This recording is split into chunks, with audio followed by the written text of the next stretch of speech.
देखते ही देखते हमारा समाज, सामाजिकता का अर्थ और हमारे आसपास का परिवेश कितना बदल गया है। और इस बदले हुए दौर में संयुक्त परिवार की व्यवहारिकता, उस पर प्रश्न चिन्ह लगने लगे हैं। भौतिकवाद से ग्रसित आज की भागती दौड़ती दुनिया की विडंबना ही यही है कि परिवारों का स्वरूप जितना छोटा होता जा रहा है, व्यक्ति के पास अपने परिवार को देने के लिए समय में भी उतनी ही कमी आ गई है। एक दूसरे से दूर रहने की वजह से पारिवारिक सदस्यों में आपसी मेल जोल की भावना भी कम होने लगी है और इस बदलाव के असर आज के दौर में हर एक परिवार में दिखने लगे हैं। लेकिन परिवार और हम सभी उसे देखकर, महसूस करके भी नजरअंदाज कर रहे हैं, बिना समझे, बिना ये जाने कि जिस अकेलेपन और कुंठा को यह जन्म दे रहा है, उसके परिणाम कितने खतरनाक और जानलेवा हो सकते हैं।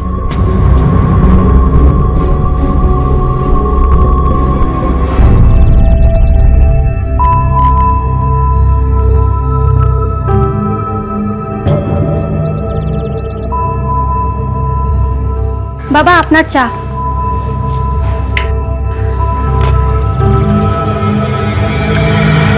एक कप चाय बनाने में इतना टाइम? बाबा वो गैस बस बस गैस खत्म हो गया। रे, क्या है ये? चीनी बिल्कुल नहीं है इसमें। बाबा मैंने चीनी डाला था इसमें। हाँ, मैं झूठ बोल रहा हूँ। ठीक है, मैं झूठ बोल रहा हूँ, तुम सही बोल रही हो। मैं और चीनी ले आती हूँ। इतने साल हो गए, खाना तो ठीक से नहीं बनाती, चाय भी ढंग से नहीं बना रहा था। बाबा क्यों चाहिए शॉप? अब तुम्हें क्या परेशानी हुई? बाबा आपको क्या हुआ है? आप सब पे नाराज रहते हैं, किसी को कुछ भी बोल देते हैं। आप जानते हैं हमारी काम वाली ने हमें काम करने के लिए मना कर दिया है। वो कह रही है कि उसको आपसे डर लगने लग गया है। बस वो काम वाले की तुम बात ही मत करो, वो एक नंबर की काम चोर है। अरे अपना काम खुद से ठीक नहीं करती और मेरा नाम लेके बहाना बनाती है। बाबा एक आदमी बता दीजिए पूरे पहाड़े में जिसकी आपसे बनती हो। क्या मतलब? मैं बाप हूं तेरा और इन सब लोगों के लिए तुम अपने बाप को सुनाते हो? शेम ऑन यू, शर्म आती है मुझे। बाबा शुजा छेड़ दो ना, जाने भी दो। क्या फायदा इस बारे में बात करके? उल्टा कोई और सुन लेगा तो और बदनामी होगी। क्या कहा तुमने? फिर से बोल। ये घर में जो कुछ भी हो रहा है ना, ये सब तुम्हारी वजह से। इसके मन में मेरे खिलाफ जहर घोल दिया तुमने। ये सब इसी का नतीजा है। कैसी बातें कर रहे हो? बस चला जाऊंगा इस दुनिया से। हाँ, मैं समझ हूँ, मैं पागल हूँ। हाँ, मेरी वजह से बदनाम हो गया। मैं पागल हूँ, समझी हो?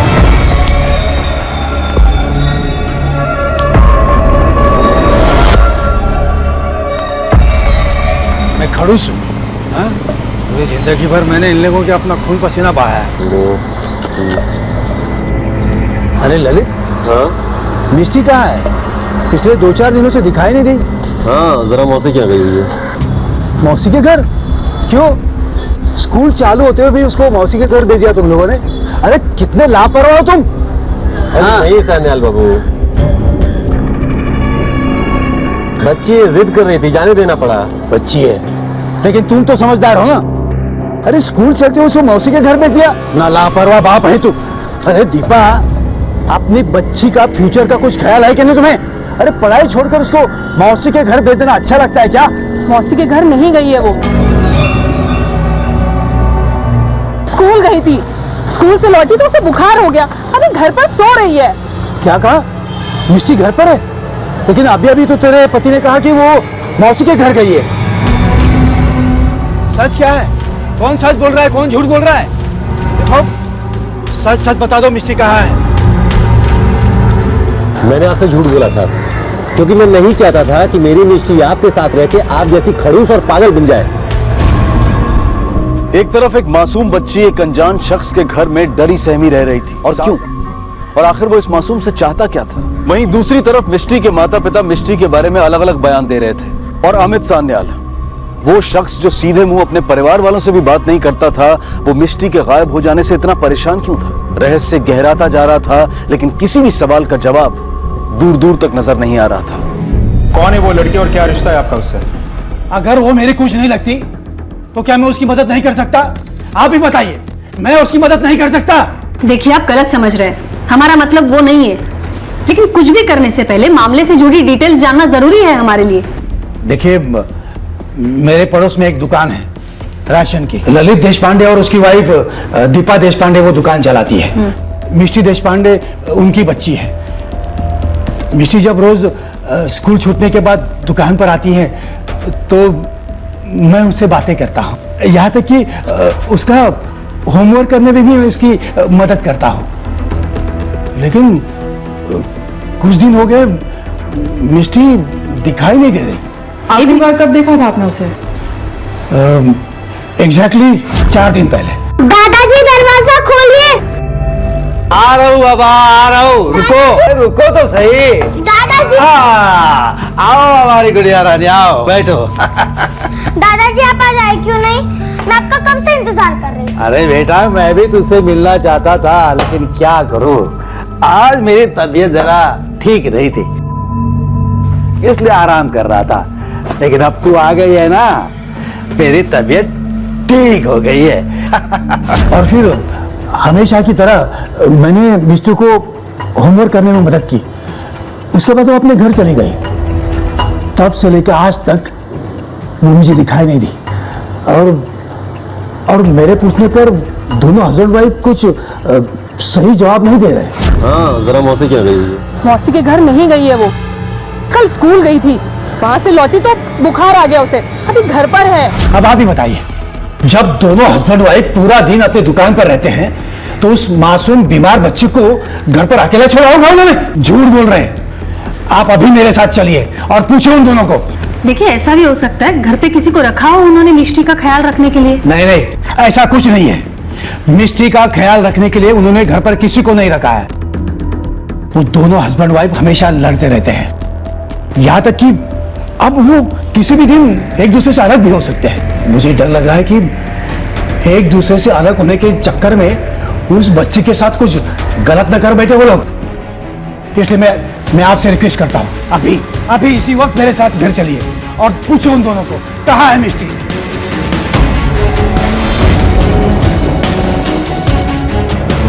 हाँ मैडम, ये सच है कि मिष्टी 3 दिन से गायब है। 3 दिन पहले स्कूल जाने के लिए निकली, फिर वापस नहीं लौटी। मिष्टी के पैदा होने के पहले से मेरी औरत का चक्कर किसी और के साथ है। मुझे तो यहाँ तक भी शक है कि मिष्टी मेरी ही लड़की है या नहीं है। इसलिए जब वो वापस घर नहीं लौटी तो मुझे चिंता नहीं हुई, बल्कि खुशी ही हुई। खुशी तो मुझे भी बहुत हुई थी जब मिष्टी घर वापस नहीं लौटी थी। कई सालों से मैं ललित से अलग होना चाहती थी, लेकिन कोई होने ही नहीं देता था। सब बस एक ही बात कहते थे, कभी घर वाले कभी बाहर वाले। मिष्टी के बारे में सोचो, अगर मैं मिष्टी को अपने साथ भी रख लेती तो ललित तो दूसरी शादी कर लेता ना, और इतनी बड़ी लड़की को मेरे साथ देखे मुझसे कौन शादी करता? मेरी तो पूरी जिंदगी खराब हो जाती ना। लेकिन आपके पति का कहना तो कुछ और है। ललित को ऐसे लगता है कि मिष्टी उसकी बेटी नहीं है। यही ना, मैं आपसे झूठ नहीं बोलूंगी मैम, मेरा बॉयफ्रेंड है, लेकिन मिष्टी ललित की ही बेटी है। और अब आप ही बताइए, मैं अकेले इसका बोझ क्यों उठाऊं? मैम ऐसे माँ बाप मैंने कभी नहीं देखे। बच्ची गायब है, कुछ पड़ी नहीं है। मुझे तो लगता है बच्ची से दोनों परेशान थे। इनमें से एक ने या फिर दोनों ने मिलकर बच्ची को गायब किया। इनके घर की तलाशी लेते हैं, शायद कुछ क्लू मिले। Yes ma'am.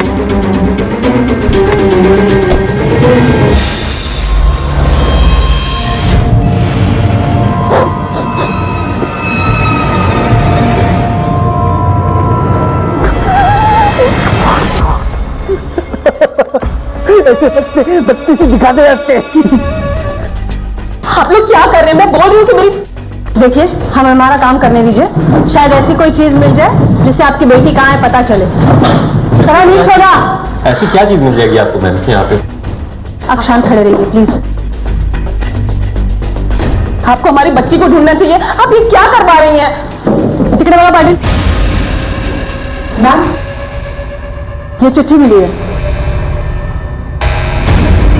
मेरी सांसें दफन सी होने लगती हैं सीने में जब मैं अपनी तन्हाई से रूबरू होती हूँ। क्या पूरी जिंदगी इस मेहनत का प्रतिफल केवल अकेलापन होता है? पहले जब कोई ना बोले तो दीवार बोल पड़ती थी, मगर अब तो वो भी खामोश हो गई हैं। शायद वो भी मुझसे बोलना नहीं चाहती हैं, बाकियों की तरह। कोई नहीं रहा मेरा, न दीवारों से बनी इस घर में न इस दुनिया में। सबने जैसे त्याग दिया है मुझे। अगर कोई है जो मुझसे चिपका है तो वह है मेरे भीतर का सन्नाटा और अकेलापन, जो अब और बर्दाश्त नहीं होता। शायद मौत पीछा छुड़ा दे, जुदा कर दे मुझे और मेरी तन्हाई को। अलग अलग मैं जा रही हूँ, हमेशा हमेशा के लिए, इस दुनिया से दूर, अपनी जिंदगी से दूर। ये तो सुसाइड नोट है, लेकिन ये सुसाइड नोट किसी 7 साल की लड़के की लिखी हुई नहीं लग रही है। ये हैंडराइटिंग आपके बच्चे की है? हाँ मैडम, ये तो मिस्टेक की लिखावट है।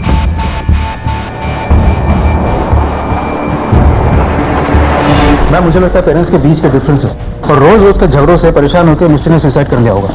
इस लेटर से भी तो वही लगता है। नहीं, 3 दिन से लड़की गायब है। अगर सुसाइड करती तो डेड बॉडी जरूर कहीं ना कहीं मिलती। और रही बात सुसाइड नोट की, ये 7 साल के लड़के ने नहीं लिखी है।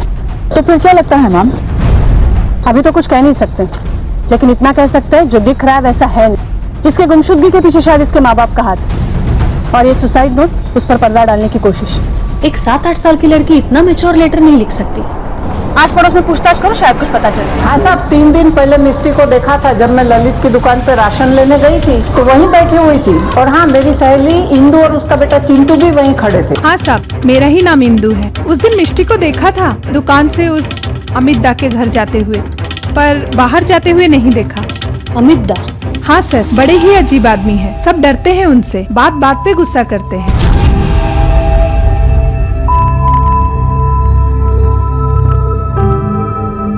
बाबा आपकी चाय। अरे बाहर तो यही है।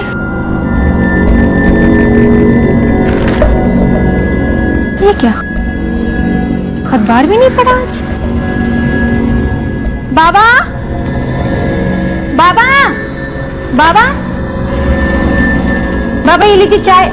लेकिन इससे पहले कि पुलिस को मिष्टी के बारे में कोई सुराग मिले, अमित सान्याल का अचानक अपने घर से गायब हो जाना क्या महज एक संयोग था या फिर एक सोची समझी साजिश?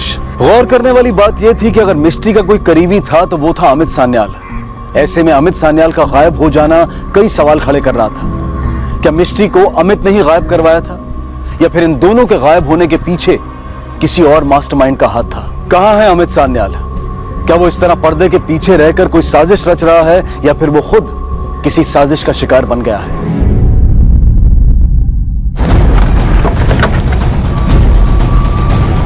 अमित सान्याल से मिलना है।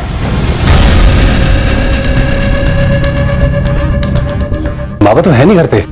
किधर गए हो? कहीं बाहर गए? नहीं, एक्चुअली कुछ पता लग नहीं पा रहा है अभी तक। पता नहीं चल रहा मतलब? आखिरी बार कब देखा था उन्हें? जी कल रात को, क्योंकि सुबह से तो वो दिखाई नहीं दिए। मैं चाय लेकर उनके कमरे में भी गई थी, लेकिन वो कमरे में भी नहीं थी। मैंने पापा का फोन भी ट्राई किया, लेकिन फोन भी बंद आ रहा है। तो अब तो शाम हो रही है। अब तक आपने अपने बाबा को ढूंढना चाहिए था, या फिर हमें इन्फॉर्म करना चाहिए था। मुझे ऑफिस से आने के बाद पता लगा। क्या हम उनका कमरा देख सकते हैं? मैम,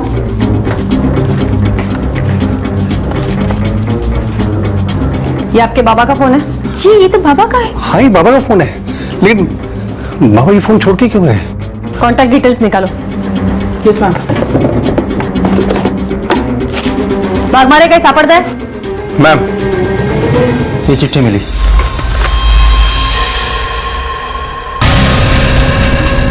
मेरी सांसें दफन सी होने लगती है सीने में जब मैं अपनी तन्हाई से रूबरू होने लगता हूँ। क्या पूरी जिंदगी का प्रतिफल केवल अकेलापन होता है? पहले जब कोई ना बोले तो दीवारें बोल पड़ती थी, मगर अब तो वो भी खामोश हो गई है। वाघमारे, ये तो सेम नोट है जैसा मिष्टी के घर से मिला था। Line to line, word to word same लिखा है। लेकिन सुसाइड करने वाला इंसान सुसाइड नोट ऐसी जगह पे रखेगा जहां से वो आसानी से मिल सके। इन्होंने ड्रॉवर में क्यों रखा था?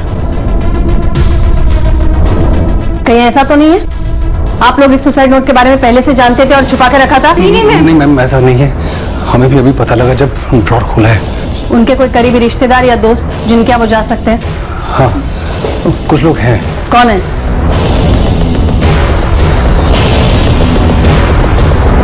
वाह, तुम्हारे बाल तो कितने अच्छे हैं। बहुत मुलायम है। घर में तुम्हारे बाल कौन बनाता था? मम्मी या पापा? मम्मी बनाती थी, पर अब उन्होंने भी बंद कर दिया। अब मैं खुद से ही बना लेती हूँ। वैसे आपको बाल बनाना किसने सिखाया? अपने बहन के बाल मैं खुद ही बनाता हूँ, तब से सीख लिया। पर आपकी बहन कहाँ रहती है? मेरी बहन यही रहती है। मेरी बहन यही रहती है। ये अमित और मिष्टी के लेटर सेम होना कोइंसिडेंस नहीं है वाघमारे। यू राइट मैम, लेकिन समझ में नहीं आ रहा है कि अगर ये कोइंसिडेंस नहीं है तो फिर क्या हो सकता है? ये अमित मिष्टी को पढ़ाता था, तो ये भी हो सकता है उसने बहला फुसलाकर मिष्टी से लेटर लिखवाया हो, उसके बाद उसका किडनैप किया हो या फिर मार डाला हो, और जैसे ही उसे लगा कि वो पकड़ा जाएगा वो खुद गायब हो गया, उसी तरह का लेटर लिखकर जिस तरीके का लेटर उसने मिष्टी से लिखवाया था। लेकिन एग्जैक्टली वही लेटर क्यों मैम? अगर वो चाहता तो उसको कुछ और तरीके से भी लिख सकता था। You're right. इसी बात से मैं परेशान हूँ कि सेम लेटर क्यों? मैम, अमित जी की कॉल डिटेल्स आ गई हैं, लेकिन इसमें कुछ भी सस्पिशियस नहीं है। और मिष्टी की फोटोज हमने सारे टोल नाकों और पुलिस स्टेशंस में सर्कुलेट कराई थी, लेकिन वहां से भी कुछ इन्फॉर्मेशन नहीं मिला है। और आसपास के किसी भी एरिया से बॉडी भी रिकवर नहीं हुई है। उसकी फोटो न्यूज़पेपर में छपवाओ, उसकी डिटेल्स और हमारे कॉन्टैक्ट इन्फॉर्मेशन के साथ, जरूर कुछ हाथ आएगा। Sure ma'am. मिष्टी और अमित सान्याल का सुसाइड नोट हूबहू एक जैसा होना किस बात की तरफ इशारा करता है? ये कैसे हो सकता है कि एक 7 साल की बच्ची और एक 65 साल का बुजुर्ग घर से गायब होने से पहले एक जैसा सुसाइड नोट लिखते हैं? इतना तो तय है कि यह महज एक संयोग नहीं है। तो क्या सान्याल ने ही मिष्टी को बहला फुसलाकर उससे सुसाइड नोट लिखवाया और उसका अपहरण करवाया है, या फिर मिष्टी और सान्याल से सुसाइड नोट लिखवाने वाला कोई और ही है? पुलिस के लिए सवालों की फेहरिस्त बढ़ती चली जा रही थी। यह तय किया गया कि इस केस से जुड़े हर शख्स और उस शख्स से जुड़े हर व्यक्ति से पूछताछ की जाएगी। अमित सान्याल के घर पे काम करती हो ना तुम? कैसे आदमी थे वो, बता सकती हो? जी, कुछ अजीब तो थे वो। मुझे तो बड़ा डर लगता था उनसे। हाँ, दोपहर में जब स्कूल से मिष्टी आया करती थी तो उससे बहुत अच्छे से बात किया करते थे वो।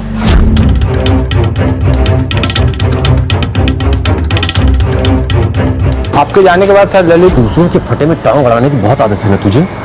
पुलिस लेके आएगा मेरे दरवाजे पे, मिष्टी मिले या ना मिले, मैं तुझे गायब करवा के जरूर छोड़ूंगा। पुलिस को मिली जानकारी के मुताबिक अमित का उम्र के साथ साथ चिड़चिड़ापन बढ़ गया था और उसके रिश्ते अपने परिवार से बिगड़ गए थे। तो क्या उनके अपने बेटे और बहू ने उनके साथ कुछ बुरा किया, या फिर ललित ने उनसे अपने घर पुलिस बुलाने का बदला लिया? धमकी दी थी ना तूने, अमित सान्याल को गायब करवा दूंगा।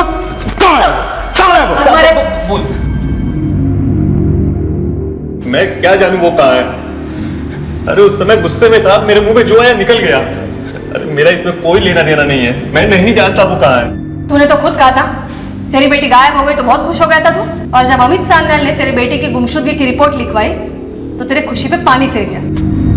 तूने तो धमकी भी दी थी उसे जाकर कि तुझे गायब करवा दूंगा, और ठीक दूसरे दिन अमित सान्याल गायब हो भी जाता है, और तू कहता है कि हम ये मान ले कि उसके गायब होने में तेरा कोई हाथ नहीं है। पापा मानो चाहे मत मानो, लेकिन इसमें मेरा कोई हाथ नहीं है। मुझे तो लगता है कि मेरी बेटी मिष्टी के गायब होने में उसका हाथ है। आप सोचो, जो आदमी अपने बेटे बहू से सीधे मुंह से बात न करता हो, उनका जवाब न देता हो, वो भला मेरी बेटी से 24 घंटे क्यों चिपका रहेगा? क्यों पड़ती थी उन दोनों की? वाघमारे, मिष्टी से जुड़ी हर बात अमित पर आकर खत्म हो रही है। अगर हमें मिष्टी तक पहुंचना है तो अमित को ढूंढना पड़ेगा। लेकिन अगर अमित ने वाकई सुसाइड कर लिया तो हम इसे कैसे ढूंढेंगे? तो फिर किसी ऐसे इंसान को ढूंढना पड़ेगा जो मिष्टी की तरह अमित के भी करीब है, जो उसके बारे में हमें ज्यादा से ज्यादा बता सके। ये मिष्टी अमित के जिंदगी का खास हिस्सा तो हो सकती है, लेकिन उसकी पूरी दुनिया नहीं हो सकती। इनको यहाँ देखा है कभी? ये तो सान्याल बाबू हैं, यहाँ लगभग रोज आया करते थे। अकेले या किसी के साथ? कई बार एक बच्ची आती थी। उस बच्चे के अलावा वो किसी और के साथ बात करते थे? एक आदमी था, कभी कभी उसके साथ शतरंज भी खेलते थे। जल्दी खेलिए ना। हाँ बाबा, अभी आ रहा हो। दादाजी प्लीज थोड़ा जल्दी। बस बेटा, दो मिनट, बस 2 मिनट। अभी मुझे बोर हो रहा है। तुम उसे जानते हो? क्या नाम है, कहाँ रहता है? नहीं साहब, लेकिन दोनों की जोड़ी बड़ी अनोखी थी। अनोखी मतलब? मतलब कि सान्याल बाबू भी यहाँ किसी से बात नहीं करते थे, और उस आदमी को भी मैंने सान्याल बाबू के अलावा किसी से बात करते हुए नहीं देखा। जब सान्याल बाबू होते थे तो वो उनके साथ शतरंज खेलता था, जब सान्याल बाबू नहीं होते थे तो वो अकेला शतरंज खेलता था। एक हाथ से एक चाल चलता और दूसरे से दूसरी, और बीच बीच में बातें भी किया करता था। ऐसा लगता था जैसे उसके सामने खुद का कोई आदमी बैठा हो। उसके बारे में कुछ और याद है? हाँ, एक बड़ी अजीब बात थी उसकी। वो हमेशा एक जैकेट पहना रहता था, जैसे ट्रैफिक पुलिस वाले पहनते हैं।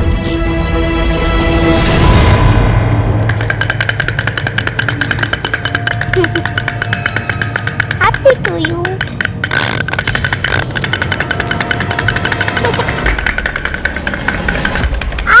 देखो मैं तुम्हारे लिए क्या लाया हूं। क्या? देखो क्रोकोडाइल। वाह।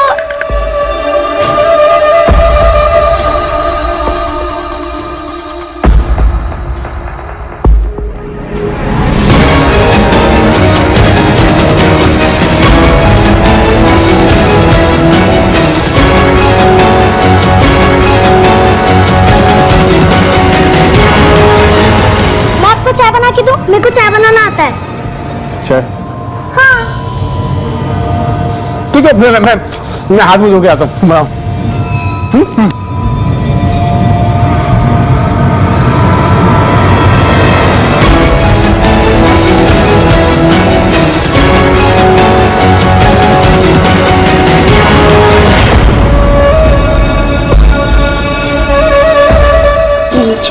आराम से पीजिएगा, बहुत गर्म। पीकर देखिए ना मैंने कैसे बनाया। कैसी बनी है चाय?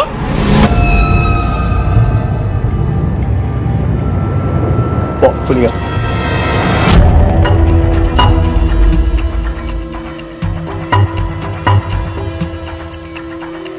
ठीक है, तुम जा सकते हो। और हाँ, इसको फिर से देखते हो तो तुरंत खबर करना। जी अच्छा मैम। बागमारे, ये माली के हिसाब से तो ये इंसान साइको या फिर सनकी होना चाहिए। ये मिष्टी और अमित दोनों इसके कैद में हैं। अब तक सही सलामत है, लेकिन कब तक सही सलामत रहेंगे बता नहीं सकते। कुछ लोगों की अपनी टीम बनाओ और ये स्केच के साथ आसपास के एरिया में भेज दो, शायद कुछ पता चल जाए। Yes ma'am. यस। और हाँ, ये माली के हिसाब से ये इंसान ट्रैफिक पुलिस की जैकेट पहन के रहता है। ये इस तरह की जैकेट उसे कहाँ से मिल सकती है? मैम, ये जैकेट तो सिर्फ डिपार्टमेंट ही प्रोवाइड करती है। हाँ, लेकिन अगर मार्केट में कहीं मिले तो ड्रामा कंपनी को कॉस्ट्यूम्स प्रोवाइड करने वाली जगह पर ही मिल सकती है। करेक्ट। इसका मतलब है इस तरीके के शॉप से सिविलियंस भी ऐसे जैकेट्स खरीद सकते हैं। अपनी एक टीम ऐसे शॉप्स में भी भेजो, शायद वहां से कुछ क्लू मिल जाए।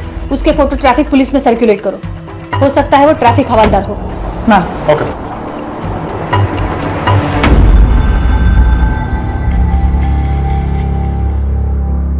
बेटा मैं थोड़ी देर के लिए बाहर जा रहा हूँ। बेटा तुम्हारी क्यों हो तुम? अंकल, आप जब भी बाहर जाते हैं ना तो मुझे बिल्कुल भी मन नहीं लगता है। कोई खेलने के लिए होता ही नहीं है। अच्छा ये बात है। तो ठीक है, कोई बात। मैं अपनी बहन से मिलाता हूँ तुम्हें आज। ठीक है? ठीक है। चलो, जब मैं घर पे ना रहूँ तो तुम उसके साथ खेलना। चलो, पहली बार मैं मिला रहा हूँ अपनी बहन से। ढेर सारी बात करना, ठीक है? मिस्टी! मिस्टी! मिस्टी! रुक जा बेटा। मिस्टी! मिस्टी! क्या? मिस्टी! आई। क्या हुआ भाई साहब? मेरी बच्ची मिस्टी वो नाराज होकर चली गई। मैं उसके पीछे आया तो गिर पड़ा, चोट लग गई मुझे। देखो मैं पकड़ नहीं पाया। देखो वहां जाए, अब मुझे मदद करो ना। रुको मैं देखता हूँ। देखो तुम यहीं रुको, मैं देख के आता हूँ। हाँ, जाओ। जल्दी करो। मेरी बच्ची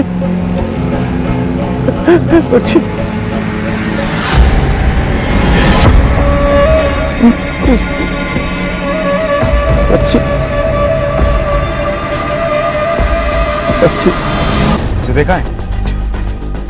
नहीं, हमने इसे पहले कभी नहीं देखा। इसको पहचानते हो? हाँ मैम, इसे मैं पहचानता हूँ। ये कई बार हमारे दुकान में आ चुका है। उसे ठीक ऐसी फ्लोरोसेंट ग्रीन कलर की जैकेट चाहिए थी जो कि ट्रैफिक पुलिस वाले पहनते हैं, और उस वक्त ये हमारे पास था नहीं, इसलिए मैंने इसका नंबर और एड्रेस ले लिया। वो एड्रेस और नंबर है अभी आपके पास? जी मैम, मैं चेक करके बताता हूँ। मिल गया मैम। हाँ, बोलिए।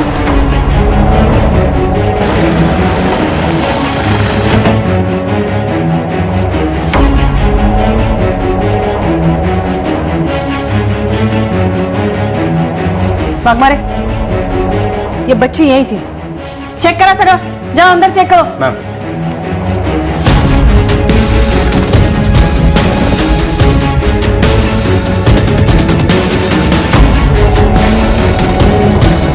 मैम यहाँ आइए। क्या हुआ?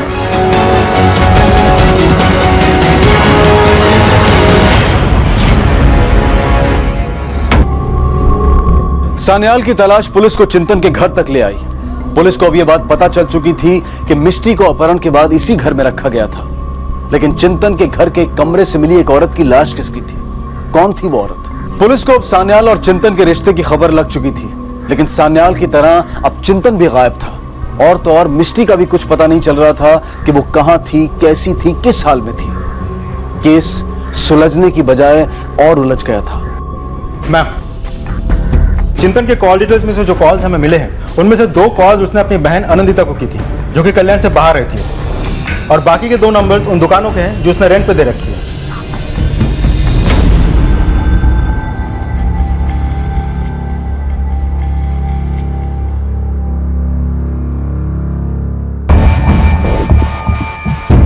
चिंतन के घर से हमें एक लड़की की लाश मिली है, 6 महीने पुरानी।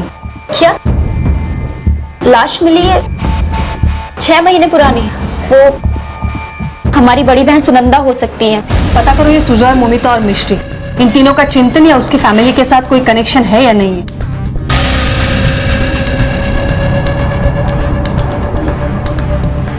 मेरा बच्चा। क्या हुआ? वो आदमी हमारा बच्चा लेके चला गया। मेरा बच्चा। हेलो, जब वो लड़की मुझे नहीं मिली तो वापस लौट आया और वापस आके देखा मेरी पत्नी बिलक बिलक के रो रही थी। हेलो सर, कल्याण में एक लाश मिली है। क्या? ठीक है, हम पहुंचते हैं।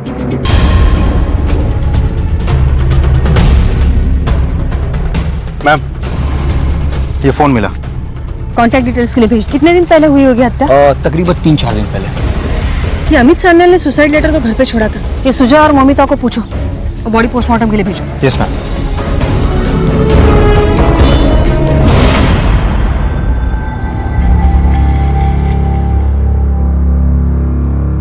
मैम, फोन डिटेल्स आ गई हैं। उसका सिम अमित सान्याल के नाम पर ही रजिस्टर्ड, लेकिन अजीब बात यह है कि अमित के बेटे ने जो उनका नंबर हमें दिया है ये वो नंबर नहीं है। इसका मतलब है अमित के दूसरे नंबर के बारे में किसी को पता नहीं, उसके बेटे तक को नहीं। लगता तो ऐसे ही है। इस नंबर से सिर्फ 2 नंबर्स पे कॉल किए गए हैं। एक किसी फ्रेंडशिप क्लब का नंबर है जहां पर पैसे लेकर लोगों की बातें दूसरे लोगों से करवाते हैं। 2 महीने पहले तक अमित इस नंबर पे लगातार कॉल्स किया करते थे, फिर अचानक 2 महीने पहले ये बंद हो गया और इस दूसरे नंबर पे कॉल्स करना शुरू हो गया। ये दूसरा नंबर किसका है, कुछ पता चला? सुशांत मंडल का है। पता करो ये कौन है, और ये फ्रेंडशिप क्लब के ओनर से भी पूछताछ करो। मैम, नहीं, ये फोन हमने बाबा के हाथ में कभी नहीं देखा। और सर, हमें तो पता भी नहीं कि बाबा 2 फोन रखते थे, और ना ही ये फ्रेंडशिप क्लब वाली बात हमें पता थी। और ये सुशांत मंडल का नाम भी हमने पहली बार सुना सर। जी हाँ, अमित सान्याल नाम का एक आदमी हमारे क्लब का मेंबर था, लेकिन 2 महीने पहले उसने यहाँ पे कॉल करना क्यों बंद कर दिया? मैडम, ये कैसा हम बता सकते हैं? ठीक है, आपके सारे एम्प्लॉयज की डिटेल्स चाहिए हमें। 4 महीने पहले जो लोग जॉब छोड़ के गए थे उनकी भी, और जिन्हें जॉब से निकाला गया था उनकी भी डिटेल्स चाहिए।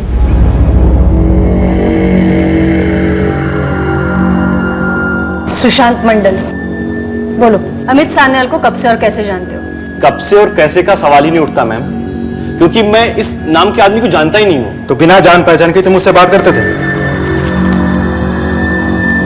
2 महीने पहले इसी नंबर से तुम दोनों के एक दूसरे के साथ रात रात भर बात चलती थी। लेकिन ये मेरा नंबर नहीं है। लेकिन ये नंबर तो तुम्हारे नाम पर रजिस्टर्ड है। मेरे पास सिर्फ एक नंबर है, और वो नंबर ये नंबर नहीं है। मैं एक कॉल सेंटर में जॉब करता हूँ। पिछले 3 महीने से लगातार मैं नाइट शिफ्ट में काम कर रहा हूँ। अब चाहे तो ऑफिस आके पता कर सकती हैं। ठीक है, बाहर वेट करो। ये इन्वेस्टिगेशन तुलसती जा रही है मैम। वाघमारे, मुझे नहीं लगता ये झूठ बोल रहा है। ये नंबर उसका नहीं है, किसी ने उसके नाम पर लिया है। लेकिन नया नंबर लेने के लिए कोई ना कोई आईडी प्रूफ देना जरूरी है मैम। सर्विस प्रोवाइडर से पता करो ये नंबर किसने लिया है और क्या डॉक्यूमेंट्स दिए। मम्मी पापा हंसते हंसते मैं भी हंसता।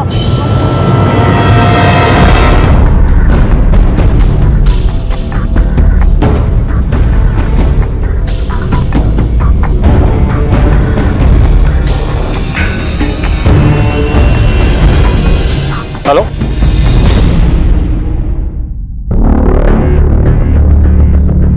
मुझे कोई प्यार नहीं करता। मम्मी पापा हमेशा लड़ते रहते हैं। बेटा तुमने वो लेटर क्यों लिखा था? उस दिन जब मैं अमित दादाजी के पास गई,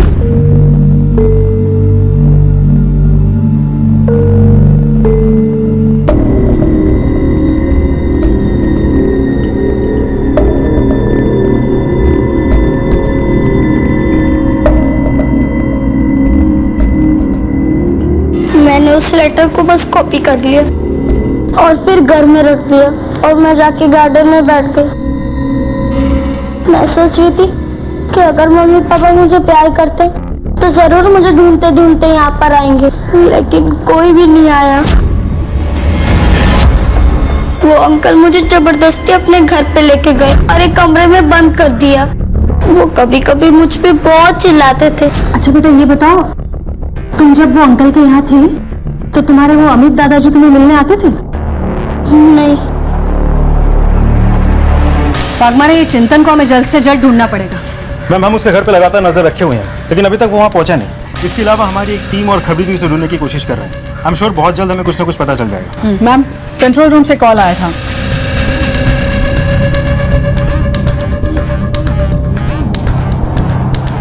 चलो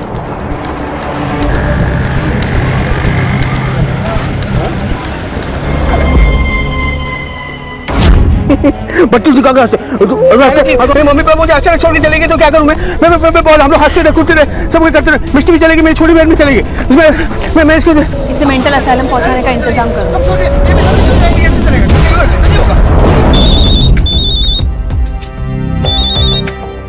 हेलो, ओके मैम, किसी ने सुशांत की इलेक्ट्रिसिटी बिल चुरा के नया सिम ले लिया होगा। एक काम करो, सोसाइटी का सीसीटीवी फुटेज चेक करो। Okay ma'am.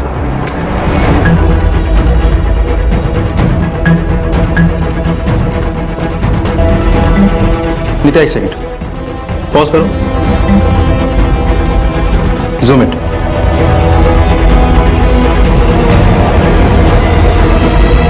ये लड़की कौन है? सर ये तो मालती मैडम है, सामने वाली विंग में रहती है। तो बहुत खूबसूरत लग रही है।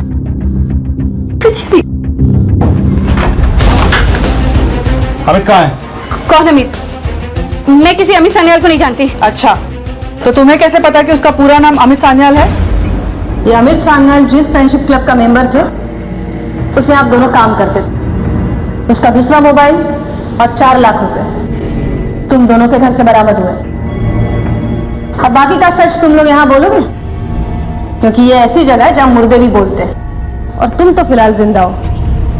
6 महीने पहले अमित सान्याल का पहली बार कॉल आया था हमारे फ्रेंडशिप क्लब में, तो मैंने उनसे बात की थी। और एक सुनाता हूँ, दुनिया रंजो गम का अक्सर गलत अंदाज लगाती है। उनसे बात करने के बाद मुझे ऐसा लगा कि अगर मैं चाहूँ तो उनके इस अकेलेपन का फायदा उठाकर मैं बहुत सारे पैसे कमा सकती हूँ। फिर मैंने यश के साथ मिलकर एक प्लान बनाया। मैंने सुशांत का इलेक्ट्रिसिटी बिल चुराकर एक सिम कार्ड खरीदा। मैंने अमित से कहा कि वो मान भी गए। कुछ टाइम के बाद मैंने उनसे 10,000 रुपये मांगे और उन्होंने मुझे दे दिए थे। किसी न किसी बहाने से मैं उनसे पैसे मांगती रहती थी और वो मुझे दे दिया करते थे, लेकिन ये रकम ज़्यादा नहीं होती थी। हम लोग इंडिया में नहीं रहना चाहते थे, हम लोग कनाडा शिफ्ट होना चाहते थे। मेरी माँ हॉस्पिटल में एडमिट है और उनके हार्ट का ऑपरेशन करवाना है। 5 लाख की ज़रूरत है। तुम फिक्र क्यों करती हो? तू बिल्कुल चिंता मत कर। उसने हमें खाड़ी के पास 10 बजे बुलाया और हम 9:30 बजे ही पहुंच गए, लेकिन मालते नहीं छोड़ूंगा मैं तुमको। अभी पुलिस में जाकर तुम्हारी कंप्लेंट करता हूँ। घर में बड़े बुजुर्ग हमेशा कहते हैं कि खुशी बांटने से बढ़ती है और दुख बांटने से कम होते हैं। लेकिन आज के इंसान की सबसे बड़ी समस्या यह है कि चाहे खुशी हो या गम, उसने उन्हें बांटना बंद कर दिया है। इसलिए खुशी महसूस नहीं होती है और दुख कम नहीं होते।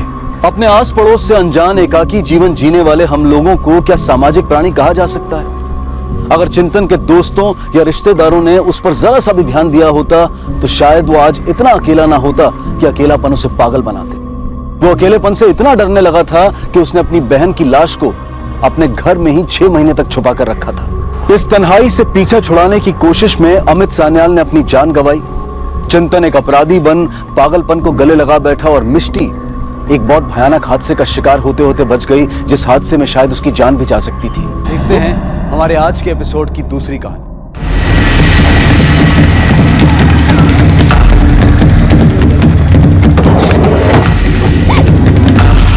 सर एक बात और, इन्वेस्टिगेशन के दौरान पता चला है कि संजना का दिगांत से पहले तरुण के साथ भी ऐसा है। तरुण के साथ? जी सर, हो सकता है कि संजना तरुण और दिगांत दोनों के साथ गेम खेल रही हो। आशीष, संजना के गायब होने की कहानी कुछ भी हो सकती है, लेकिन अब तक जितने भी कांड हुए हैं उसकी शुरुआत तरुण और संजना के झगड़े से ही हुई है। कहीं तुमको दिगांत से प्यार तो नहीं हो गया? छोड़ो हमारा हाथ। देखो उसका साथ छोड़ दो, तुम्हारे चक्कर में कॉलेज में मार काट हो जाएगी, समझे? तरुण हाथ छोड़। साले हमारा हाथ छोड़। हमारा हाथ। बस इलेक्शन जीते हो, इसका मतलब ये नहीं कि तुम्हारी गुंडागर्दी चलेगी। जो तरुण और दिगांत के झगड़े से तरुण और पायल के झगड़े में बदल गई, जिसके बाद पायल की लाश तरुण के कमरे से मिली। इधर अनिरुद्ध, जो कि पायल से प्यार करता था, जब उसने पायल की हत्या का शक तरुण पर जताया तो अनिरुद्ध भी मारा गया। जो पायल को मारा वो हमारा दोस्त हो ही नहीं सकता। अनिरुद्ध देख, अनिरुद्ध मेरी बात तो सुन। लेकिन तरुण, अनिरुद्ध और दिगांत तीनों बेला घाट के पास एक ही बाइक पे नजर आए थे, जबकि इन तीनों की तो आपस में बनती भी नहीं। हो सकता है इन तीनों के बेला घाट पे जाने का राज ही इस क्राइम से जुड़ा हो, और ये राज संजना भी जानती हो।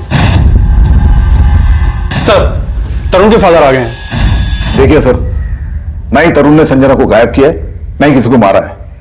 उसको फंसाया जा रहा है।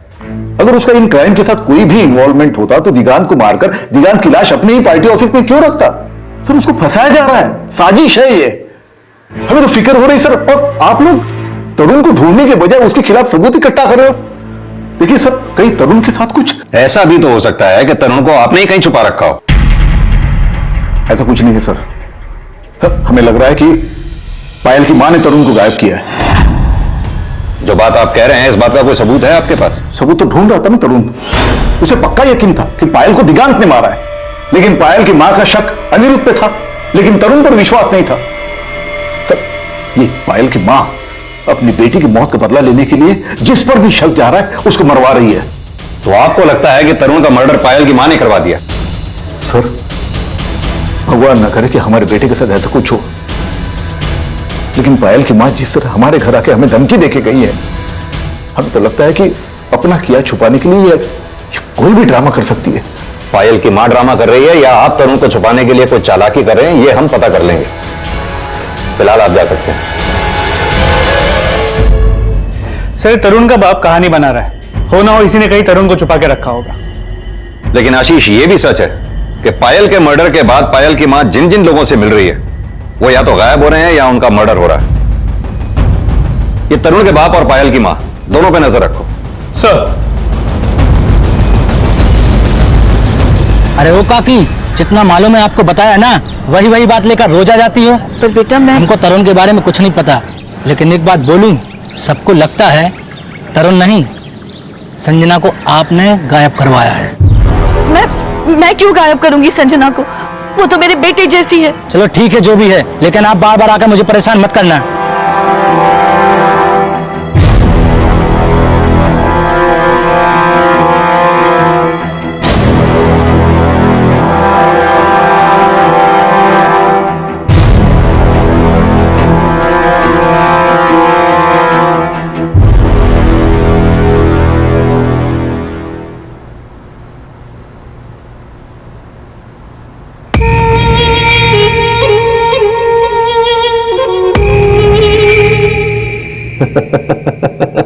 ये इस केस का एक ऐसा चेहरा था जिसके तार अनिरुद्ध, पायल और दिगांत की हत्या से भी जुड़े थे।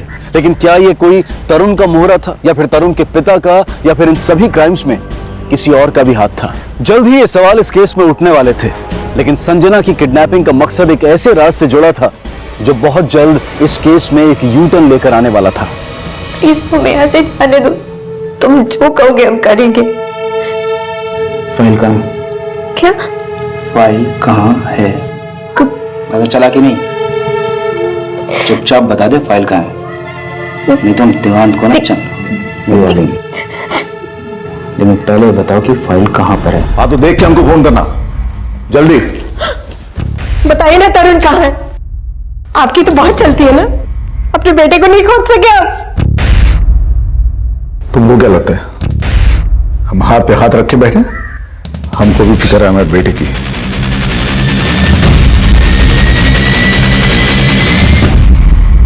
अब तक हम ये मान रहे थे कि जितने भी कांड हुए हैं उसमें इस तरुण का हाथ है। तुम्हें क्या लगता है आशीष, जिस तरह से ये कांड हुए हैं उसमें तरुण की इन्वॉल्वमेंट हो सकती है? सर पायल की मां तरुण को मिलने वाली थी, शायद वो जानती हो कि तरुण कहाँ है। यानी कि तुम्हें भी अशोक की तरह यह लगता है कि पायल की मां तरुण को गायब करवा सकती है? सर सिर्फ अशोक ही नहीं, कॉलेज के स्टूडेंट्स को भी यही लगता है। जिस तरह पायल की मौत के बाद पायल की मां सबसे पूछताछ कर रही थी, कॉलेज में कोई भी उससे बात करने के लिए तैयार नहीं है। पहले वो अनिरुद्ध से मिली, फिर वो तरुण से मिलने वाली थी, तरुण भी गायब हो गया। फिर वो दिग्गांत से मिलने उसके घर गई, उस पर भी पायल की मौत का शक जता है। सर संजना की किडनैपिंग हुई है। जिस लोकेशन पे संजना का फोन आखिरी बार बंद हुआ था, उस एरिया के सीसीटीवी फुटेज में संजना की किडनैपिंग कैप्चर हुई है।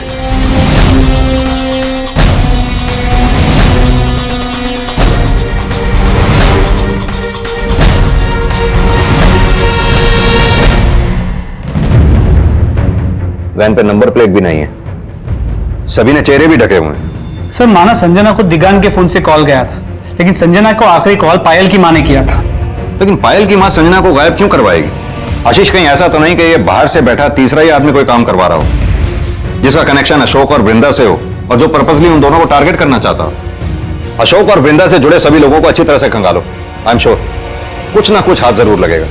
सर पुलिस अब तरुण के पिता अशोक और पायल की मां से जुड़े हर शख्स को खंगालने में जुट गई, लेकिन पुलिस अब तक इस राज से अनजान थी। अब संजना को भी टॉर्चर किया जा रहा था।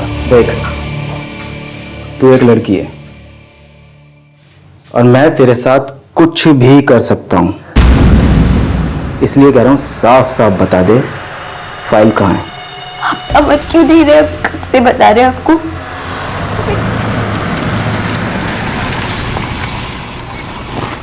दीदी यहाँ क्यों बैठी?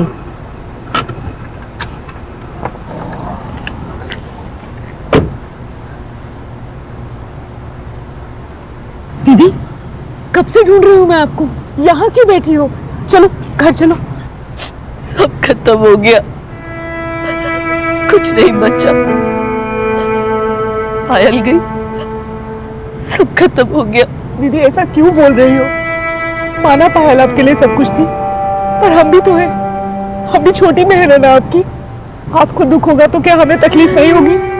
बोलिए, चलिए घर चलिए। हमें नहीं जाना घर, तुम जाओ, हम नहीं आएंगे। दीदी, दीदी आप जा कहाँ रही हैं?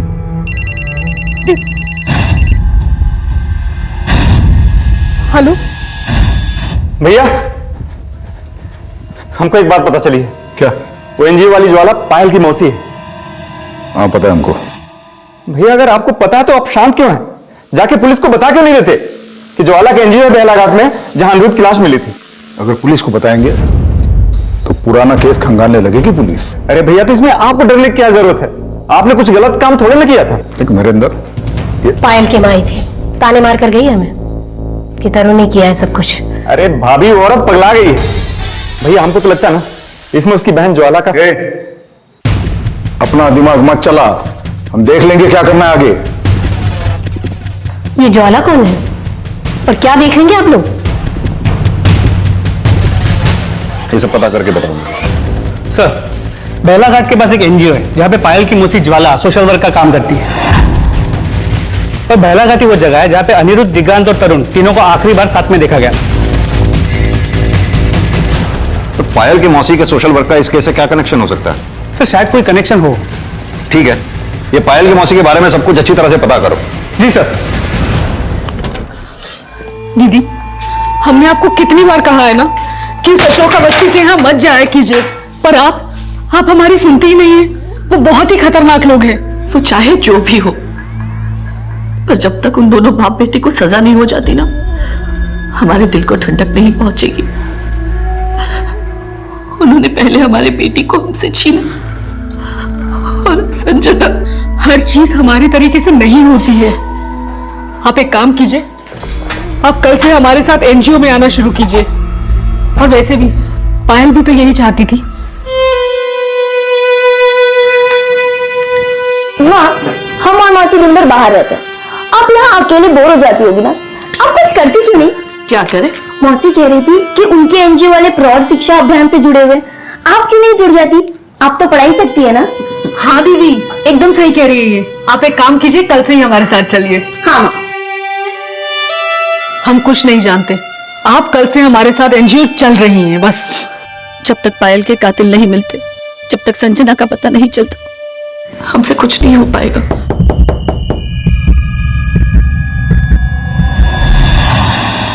बहुत टाइम खा चुकी तू मेरा।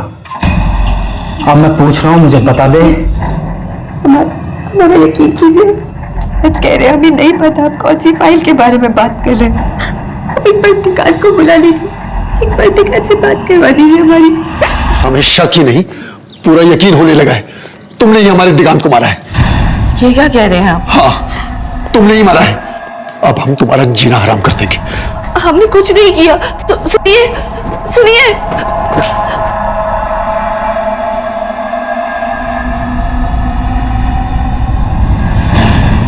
ठीक। सर, दिगांत के पिता पायल की मां से झगड़ा करके गए। उन्हें शक है कि पायल की मां ने दिगांत को मारा है। लेकिन अगर दिगांत के फादर को वृंदा पे शक है, तो ये बात उन्होंने हमें पहले क्यों नहीं बताई? सर दिगांत के फादर आए हैं, आपसे मिलना चाहते हैं। सर, हमें पूरा यकीन है दिगांत की हत्या में पायल की मां का ही हाथ है।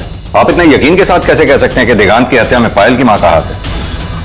हमने आपसे एक बात छुपाई थी, लेकिन आज बताना चाहते हैं। कैसी बात? तो वो सर, जिस दिन आप दिगांत के बारे में पूछने आए थे, उस दिन थोड़ी देर पहले ही दिगांत हमसे मिलके गया था।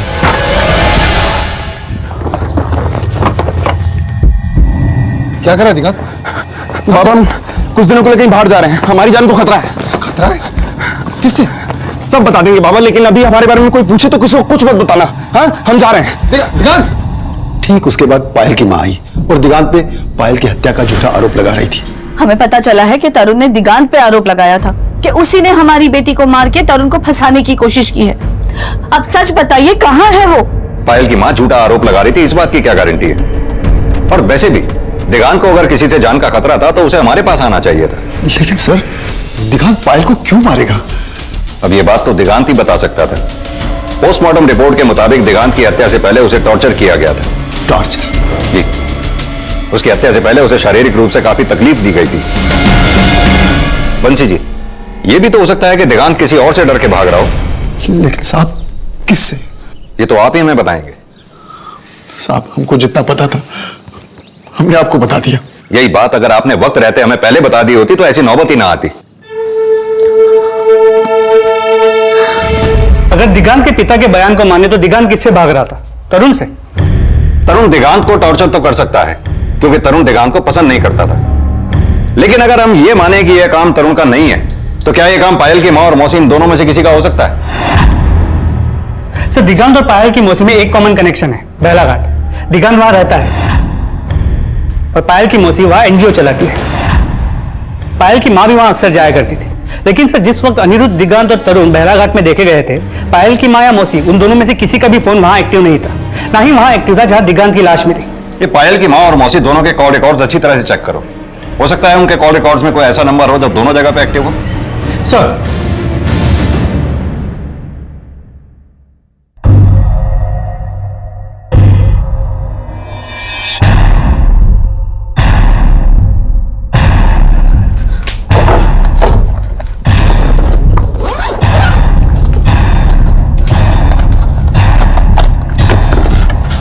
ज्वाला, क्या ढूंढ रही हो? दीदी, वो मैं ठीक है, चल, तुझे तेरे बैंक लेके जा रहे हैं। और एक बात याद रख, अगर जरा भी होशियारी की ना तो दिगांत को मार देंगे। अपना हुलिया ठीक कर और अपना वो फटा हुआ दुपट्टे से ठीक कर।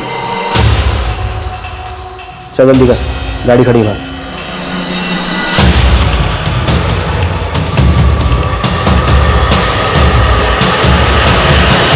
संजना से कौन सी फाइल की मांग की जा रही थी और ऐसा क्या था उस फाइल में जिसने संजना की जान को खतरे में डाल दिया था?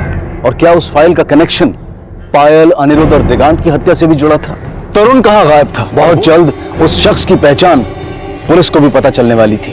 जितनी जल्दी हो सके इसके बारे में मुझे अपडेट दो। सर, पायल की मौसी ज्वाला के कॉल रिकॉर्ड्स में ये नंबर मिला है। ये नंबर उस वक्त बहला घाट में एक्टिव था जब अनिरुद्ध, दिगांत और तरुण तीनों एक साथ वहां पे देखे गए। और ये नंबर वहां भी एक्टिव था जहां पे दिगांत को मारा गया था। दोनों क्राइम स्पॉट पर इसी नंबर का एक्टिव होना कोई इत्तेफाक नहीं हो सकता आशीष। किसका नंबर है? सर इसका है। इसका नाम जोगी है, बहला घाट का रहने वाला है। तो दिगांत के मर्डर के बाद वो नंबर स्विच ऑफ हो गया है।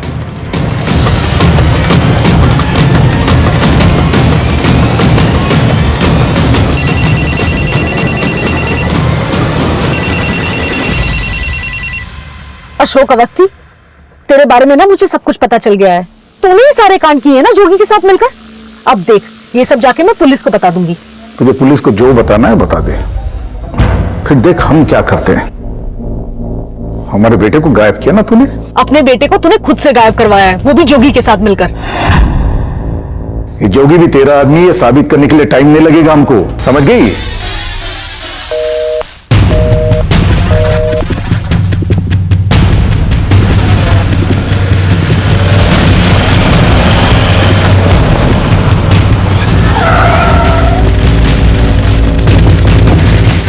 जोगी का है? वो तो नहीं है साहब घर पे। जोगी अक्सर काम के सिलसिले में बाहर रहता है, घर पे रहता कहाँ है वो?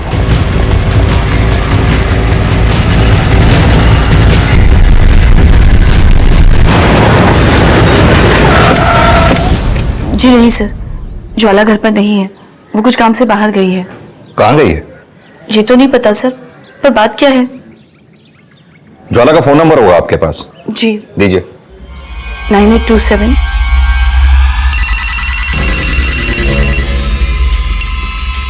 हेलो। हाँ, ज्वाला जी बोल रही? कौन बोल रहे हैं? मैं इंस्पेक्टर गौरव शर्मा। क्या आप पुलिस स्टेशन आ सकती हैं? Hello hello.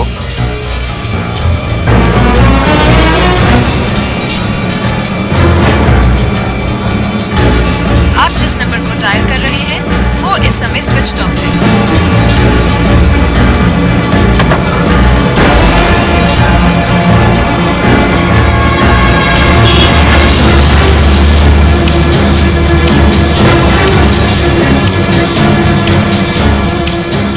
जा, लॉकर से फाइल लेके आ। अगर जरा भी होशियारी की ना तो दिगांत को गोली मार दूंगा मैं।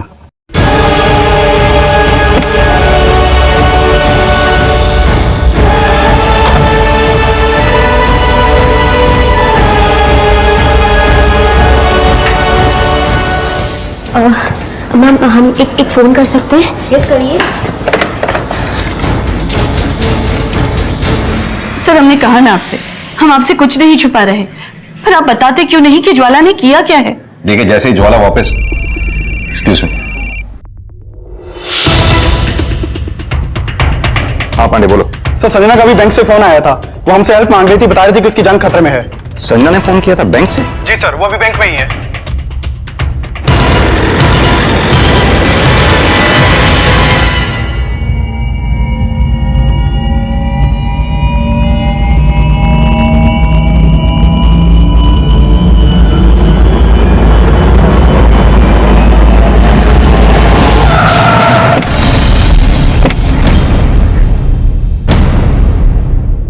जल्द ही संजना को सही सलामत बचा लिया गया और किडनैप होने के बाद उसकी इस तरह से सामने आने का राज पता किया जाने लगा। सर, दिगांत ने हमें माल को सिग्नल पर बुलाया था।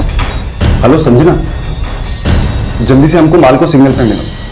हम जैसे ही वहां पर पहुंचे तरुण के आदमियों ने किडनैप कर लिया हमें। तरुण के ही आदमी थे? शायद। जिसने तुम्हें किडनैप किया, क्या वो यही था? जी सर, वो यही आदमी था। अगर इसने तुम्हें किडनैप किया तो ये फिर तुम्हें बैंक क्यों लेके गया? सर ये तो हमारी समझ में भी नहीं आ रहा है।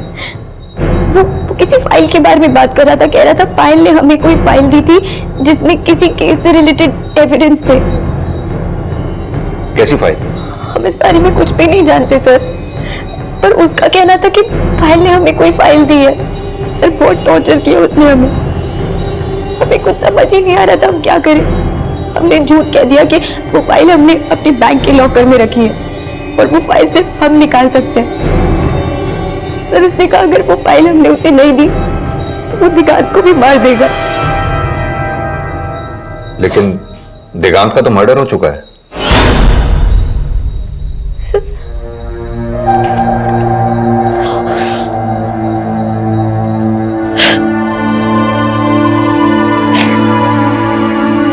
सर हम तो जो भी कर रहे थे अपनी और दिगांत की जान बचाने के लिए कर रहे थे, और कोई ऑप्शन भी तो नहीं था ना हमारे पास। फाइल तो बहुत दूर की बात है सर, बैंक में कोई लॉकर तक नहीं है हमारा। हम जानते थे कि अगर हम बैंक से बाहर आ गए तो वो भी छोड़ेगा नहीं, मार देगा, इसलिए हमने आपको कॉल कर लिया।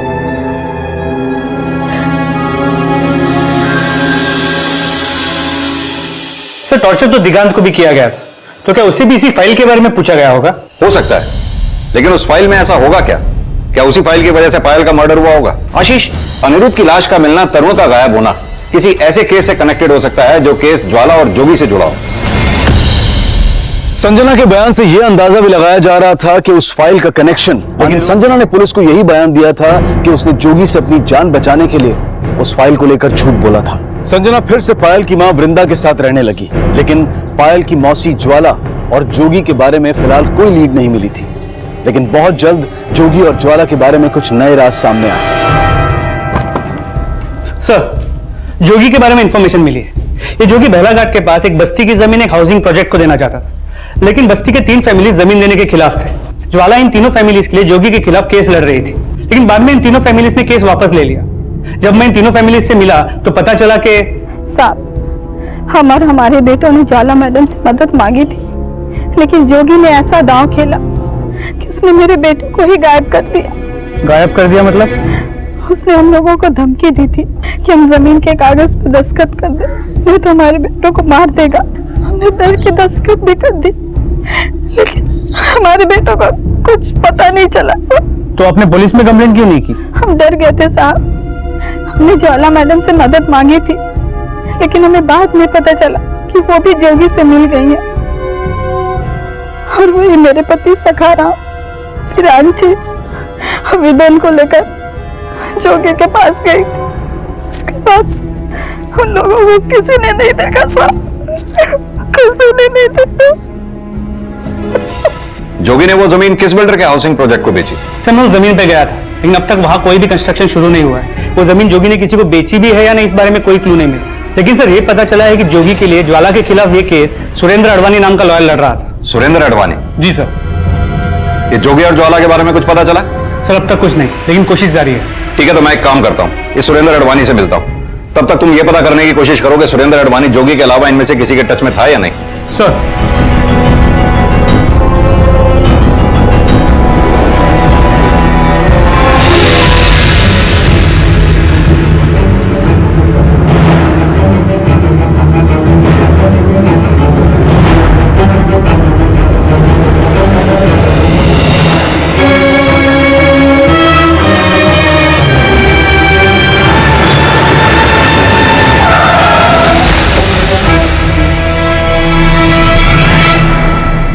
सर करीब 1 साल पहले जोगी हमारे पास आया था इस केस को लेकर, लेकिन जो फैमिलीज पहले जमीन नहीं देना चाहती थी वो बातें मान गई थी, इसलिए केस ही बंद हो गया था। उन्हीं में से 3 फैमिलीज के 3 लड़के गायब हैं। जोगी ने ही गायब किया था ना उनको? सर हमें तो ऐसा नहीं लगता, ये सिर्फ अफवाह है। हमें तो ये भी पता चला है कि ज्वाला ने केस हारने के लिए जोगी से पैसे लिए थे। जाहिर सी बात है ये सलाह भी आप ही ने जोगी को दी होगी। सर कमाल की बात कर रहे हैं आप, भला हम किसी को ऐसी सलाह क्यों देंगे? हमने उसे ऐसा कुछ नहीं कहा था। हाँ अगर उसने खुद से ऐसा कुछ किया हो तो हमें पता नहीं। ये जोगी अब कहाँ है? कोई आइडिया नहीं है सर। और ज्वाला? सर हमने आपसे कहा हम इस बारे में और कुछ नहीं जानते। आप जिस नंबर को डायल कर रहे हैं वो इस समय स्विच ऑफ है।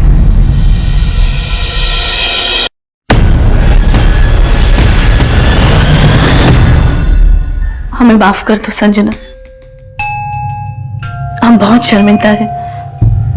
हमें यकीन नहीं हो रहा कि ज्वाला ने ऐसा कुछ किया होगा। नहीं आंटी, आप ऐसा मत कहिए। हो सकता है ज्वाला मासी ने कुछ किया ही ना हो। बेटा, अगर उसने ऐसा कुछ नहीं किया तो फिर वो गायब क्यों है?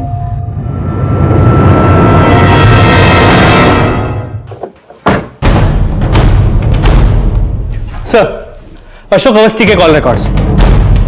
इसे देख के ऐसा लगता है कि सुरेंद्र अडवाणी को जोगी का केस लेने के लिए अशोक अवस्थी ने बोला होगा। अशोक अवस्थी ने? जी सर, सुरेंद्र अडवाणी और अशोक अवस्थी के बीच बहुत बातें हुआ करती थी और जोगी ने वो बस्ती की जमीन पायल के मर्डर के 1 हफ्ते पहले अशोक अवस्थी को बेच भी दी थी। और ये भी पता चला है कि ज्वाला का फोन बंद होने से पहले उसने आखिरी कॉल अशोक अवस्थी को किया था। अशोक अवस्थी, तेरे बारे में ना मुझे सब कुछ पता चल गया है।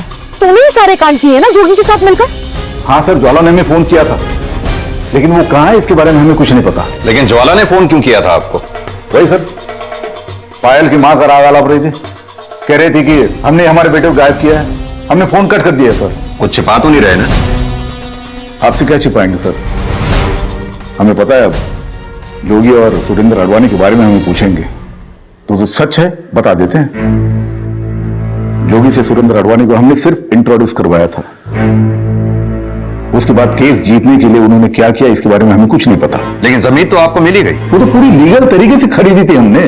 और उन 3 फैमिलीज का क्या, जिनकी जमीन हड़पने के लिए आपने जोगी को सलाह दी थी? हमने? जी सर, हमने जोगी को कोई सलाह नहीं दी। उल्टा लोग ये बोल रहे कि ज्वाला ने जोगी को गायब किया है। लेकिन अगवा तो आपका बेटा भी है। वही तो बोल रहे सर, ज्वाला ने हमारे बेटे को गायब किया है। बड़ी फिक्र हो रही है सर, प्लीज ढूंढिए हमारे तरुण को।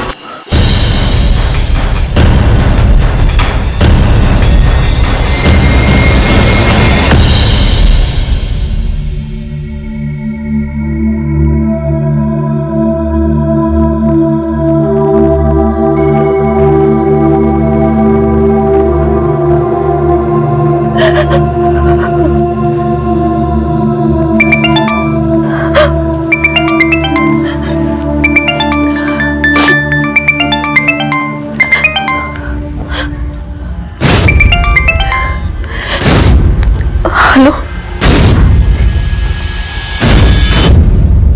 सर, हम तरुण के फोन का IMEI ट्रेस कर रहे थे, तभी हमें पता चला कि उसके फोन में एक नया सिम डाल के विंदा को फोन किया गया था। उसके तुरंत बाद वो फोन बंद कर दिया गया। उस समय उस फोन की लास्ट लोकेशन बेलाघाट के पास थी।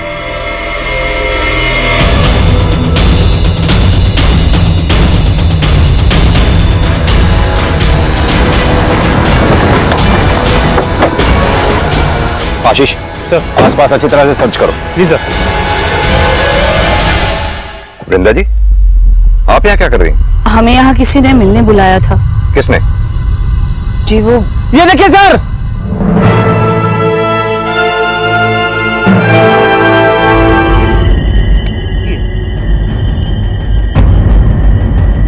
सर हम सच कह रहे हैं। हमें एक आदमी का फोन आया था, उसने हमसे कहा कि ज्वाला हमें वहां मिलेगी, इसलिए हम वहां गए। तो ज्वाला मिली आपसे? नहीं। कहीं ऐसा तो नहीं आप अपनी बहन को बचा रही हैं? सर ऐसी कोई बात नहीं है। अगर ज्वाला कोई गलत काम करेगी तो हम उसे कभी नहीं बचाएंगे। गीता, इनसे अच्छी तरह से पूछताछ करो। सर हमने कहा ना, हमें जो पता था हमने बता दिया। आप विश्वास क्यों नहीं कर रहे हमारी बात बताता? और ना ही वो अपनी बहन ज्वाला को बचाने की कोशिश कर रही थी। सर, ज्वाला की इंफॉर्मेशन मिली है, वो स्टेशन के पास के पूजा लॉज में रुकी है। लेके आओ उसे। सर,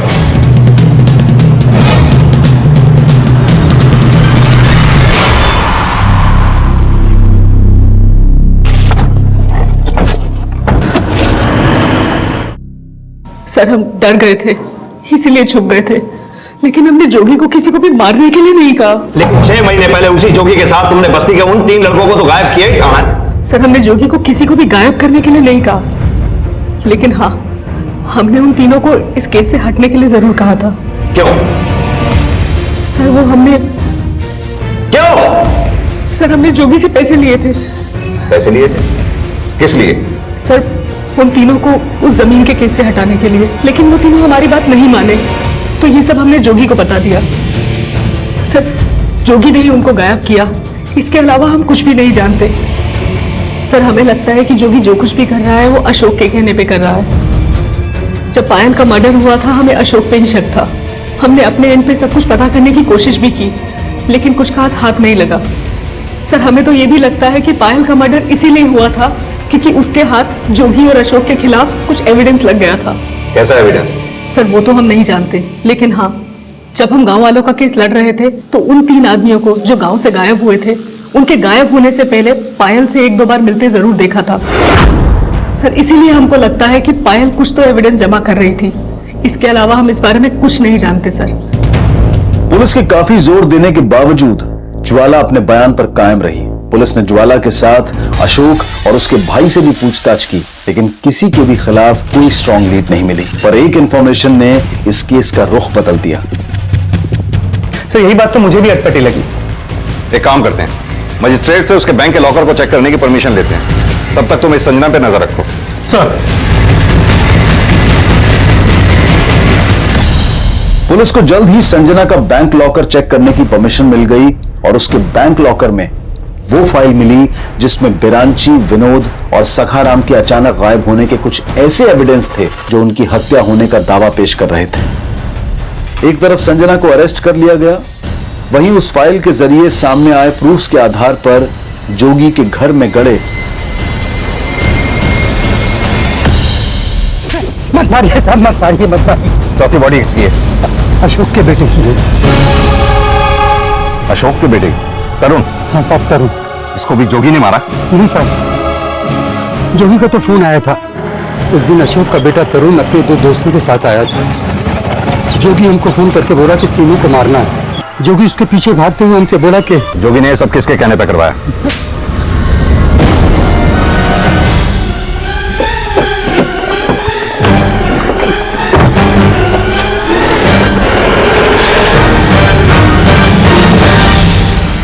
नरेंद्र ने उन तीनों मछुआरों के मर्डर केस के सारे सबूत पायल को दे दिए थे क्योंकि वो अपने भाई को फंसाना चाहता था। हाँ साहब, हम अपने भाई को फंसाना चाहते थे। हम उसको केस जितवाए, सखाराम, बिरंची और यादव को मारकर गायब करवाए, लेकिन इसका मतलब उन तीनों के मर्डर्स में अशोक भी शामिल था? नहीं साहब, उसको नहीं पता। उसने सोचा कि लीगल तरीके से केस जीत जाएगा, लेकिन साहब हमको पता है लीगल तरीके से कोई केस जीता नहीं जा सकता है। इसीलिए हम उन 3 का मर्डर करवाए कि हमारा भाई केस जीत जाए, लेकिन हमको कोनो फायदा नहीं हुआ। हमने सोचा लैंड डील होगी तो हमारा भाई हमको हिस्सा देगा, लेकिन हमारे भाई ने हमें कोई हिस्सा नहीं दिया। इसलिए हम उसको फंसाने के लिए प्लानिंग की। हमने देखा कि उन तीनों के गायब होने के बाद पायल अक्सर उस केस में इंटरेस्ट लेने लगी थी। कई बार उसको आडवाणी के ऑफिस में आते जाते भी देखा। वो इस केस में कुछ जानना चाहती थी। हमने पायल को यूज करने का प्लान बनाया, उसको जाके सब कुछ बता दिया और उसको ये झूठ भी बोला कि ये सब हमने अशोक के कहने पर किया। क्या मैडम, आजकल बड़ा चक्कर मार रही है आडवाणी का ऑफिस का? बहुत दिमाग चल रहा है तुम्हारा।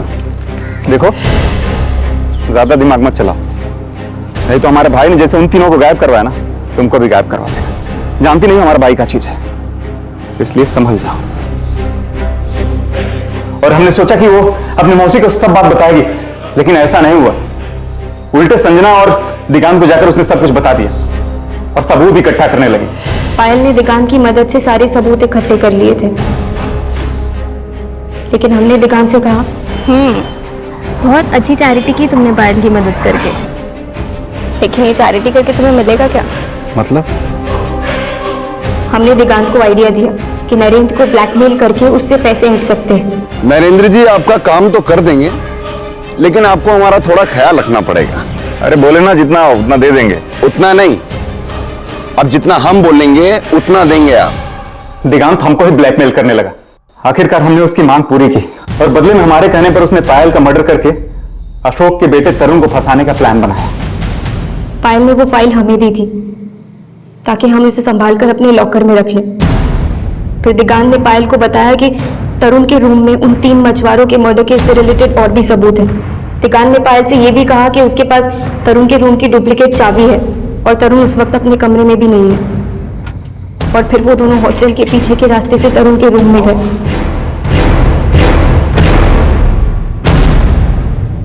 मेन गेट से नहीं, इधर से।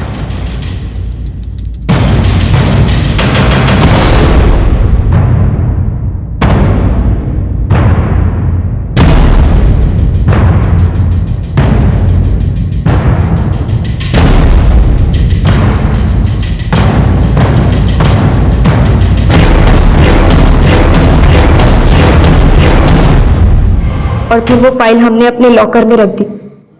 लेकिन पायल के मर्डर के बाद अनिरुद्ध और तरुण दोनों को हम पर शक हो गया था, और फिर नरेंद्र ने और हमने मिलकर प्लान बनाया कि अनिरुद्ध को मार देंगे और तरुण को गायब कर देंगे ताकि पुलिस का शक तरुण पर भी बना रहे। और इसीलिए दिगान तरुण और अनिरुद्ध की सुलह कराने के बहाने उन्हें बाहर ले गया और सोचा कि जैसे ही मौका मिलेगा वो अपना काम कर देगा। लेकिन दिगांत और तरुण की तो आपस में बनती नहीं थी, फिर तरुण उन दोनों के साथ चला कैसे गया? हमें भी लगा था कि शायद वो नहीं जाएगा, लेकिन शायद वो खुद पायल के मर्डर केस के बारे में कुछ सच जानना चाहता था जो उसे वृंदा आंटी को बताना था। और नरेंद्र तो हम सबसे ज्यादा होशियार निकला, उसने हमें ही डबल क्रॉस कर दिया।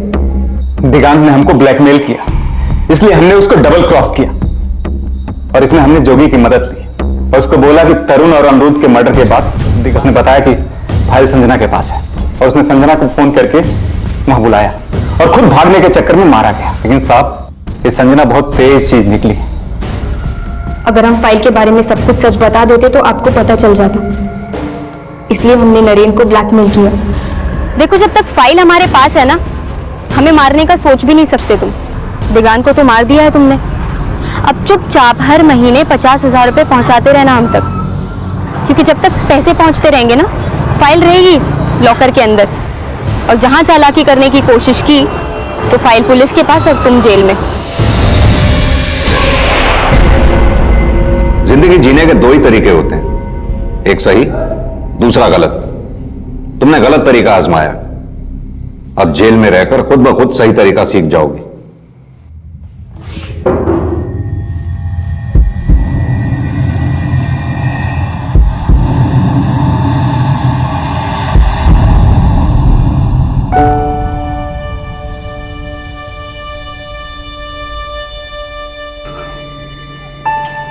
मां मानती थी ना हमें,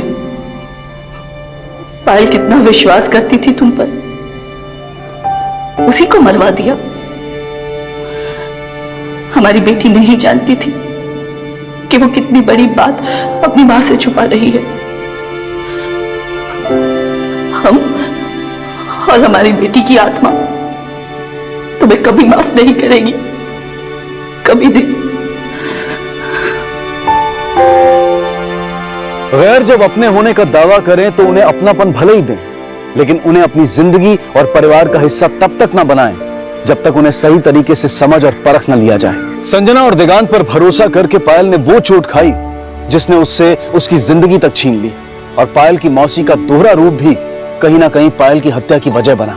वृंदा को पूरी जिंदगी इस कड़वे सच को स्वीकार करना पड़ेगा कि वो चाहकर भी उस सपने को पूरा होते हुए नहीं देख पाई जो उसकी जिंदगी का इकलौता मकसद था। अब मैं अनूप सोनी आपसे विदा लेता हूं, फिर मुलाकात होगी अगले एपिसोड में एक और चौंका देने वाले केस के साथ।